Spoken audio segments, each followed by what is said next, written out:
Yeah, so Nikko was really a blessing to me. Not long after the American, I had that American money, you know, and it was pretty cool. Never won that kind of money, never won anything that big. And I was able to use part of that proceeds to buy Nikko with the next season.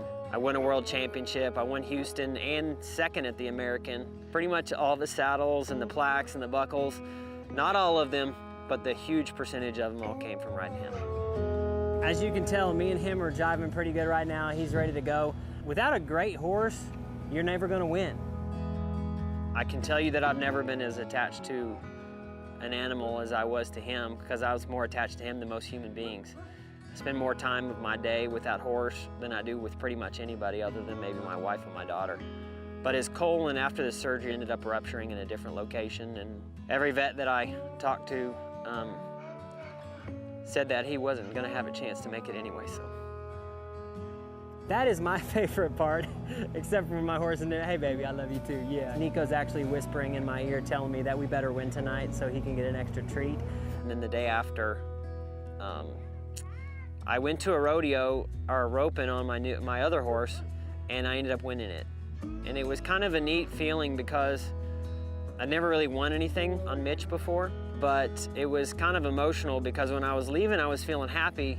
But as we were pulling out, Prey said, "Daddy, I want to ride Nikko." And that was tough. That was a tough one.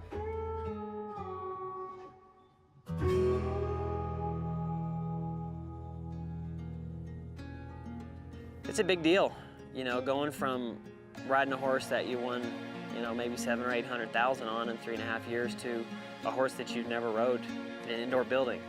You know, I could think about what could have been if I had Nikko, but that really doesn't serve my future at all. Dude, you're licking me. I gotta save those. I gotta save these treats. I already gave you one. I think this is maybe his 15th rodeo in his lifetime. And in the natural, it looks like, well, man, how are you gonna win the world on a horse that's not hardly been anywhere? But to me, I think, well, I'm gonna go execute the basics, and he's gonna work consistent. We're just gonna let it happen. I'm not gonna get in my own way. You know, most of the time people get in their own way in their head and they try to talk themselves out of being great. Instead, I'm gonna talk myself into being great with a good teammate.